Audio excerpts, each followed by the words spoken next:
everyone, welcome back to my channel. As you can see, I'm back to English today, so my nose won't be bleeding.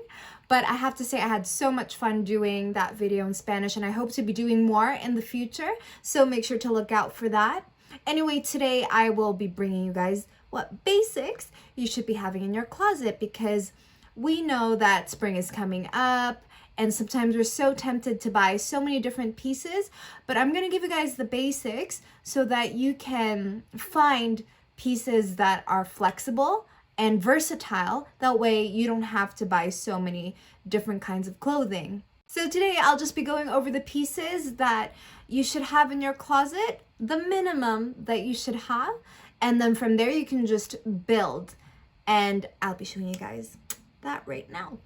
All right, number one is to have a neutral shirt. Now that can come in the form of like a t-shirt, just like I'm wearing right now, like this, just a normal t-shirt. It can range color-wise from white, black, gray, so anything from light to dark within that color range is neutral.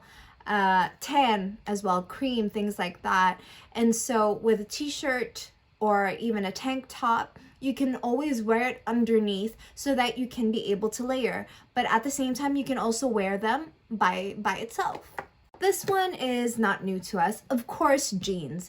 But when I say jeans, it's really important to invest in ones that fit you. Now, I don't know about you guys, but for me, I always have a problem of looking for jeans that fit me well, because I always find that pants don't fit me well in the waist if they even go past my hips, or some if they are able to go past my hips, when it comes to my calves, it just doesn't fit properly proportion wise.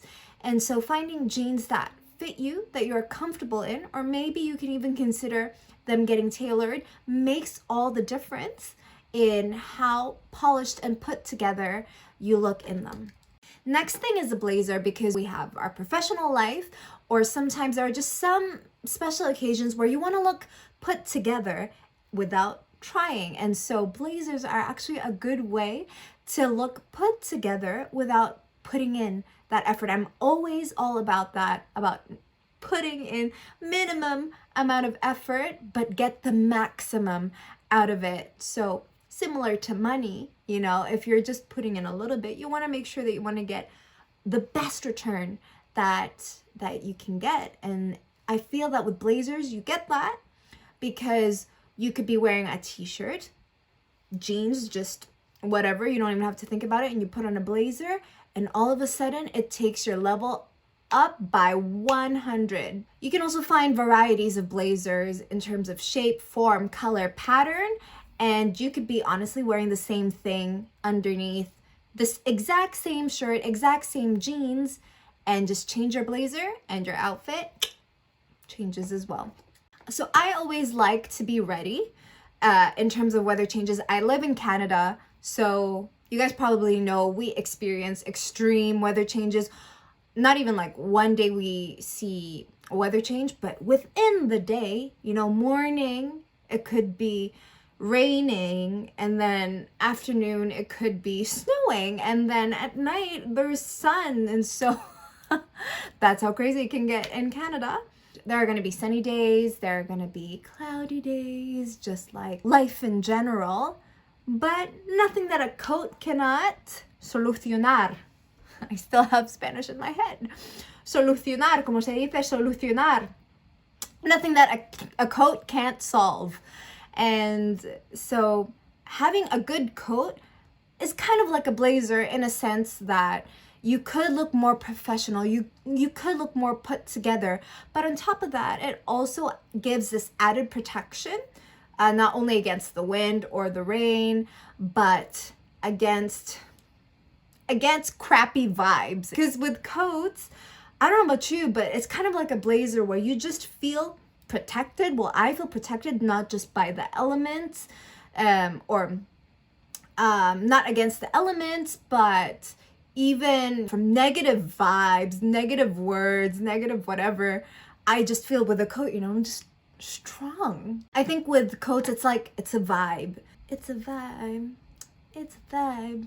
it's a vibe. So when you're wearing a coat, you could be wearing the exact same thing, just like the blazer, with your shirt and your pants, but with the coat, you all of a sudden just look like a boss, which is definitely the point. A boss that didn't try to look like a boss, you just look like a boss. Next thing is, as you guys probably already know this by now, if you've been watching my past videos, I never stop talking about this, and it's having tights. I love tights for so many reasons. It's just so flexible. It's so comfortable. It's literally like second skin. Literally like second skin to me. And so I invest in tights because not only do you use it for workouts, but you can also use it outdoors. You could be hiking with your friends. You could just one day want to go for a quick run somewhere, or you want to go with your friend for a coffee once this pandemic is done, of course. Follow the rules, everybody, because we want this to be over now so that we can go out in peace. Anyway, back to the tights. You can be at home just chilling, and then all of a sudden if you need to go out, you don't even need to think about changing. Just have your tights on and you look fine. All right, last but not least is pick your favorite dress. For those of you guys who've seen my last video in Spanish, you probably know that I love dresses, especially maxis, because dresses, you literally just have to put it over your head and then you're good to go. You don't even have to think about what matches with what. You look put together. So with dresses, I find that they are way easier to put on. You don't have to put in any effort, but it makes other people think that you did put in effort when really you just put a cloth over your head. And I love that. The less that I have to do and the more I get out of it, I find that to be the best investment when it comes to clothing. With maxis or dresses in general, you can find ways to layer it, and you can put on a jacket, you can put on a blazer. It changes your outfit, but again, with minimum effort. Anything that I do, I always like to know the foundation and how to build from it. That way you can save the most. I think that's the best way to tell that your closet has a good foundation, when you don't feel the need to buy so many pieces, when you know that you can just build with the ones that you already have. I'm not saying that don't buy what you want, but I'm saying that you don't have to if you don't want to. And so that's it for the day. I hope that you guys liked it. If you guys liked it, go ahead and hit that like button and subscribe. And you can also follow me on Instagram, where I post lots of fun things, updates, all of that. Go ahead and follow me, and I'll see you guys on the next one. Bye. You can tell that spring is coming soon because my allergies, like you can see my nose is getting red. Even my eyes are getting red and puffy. But that actually makes me excited.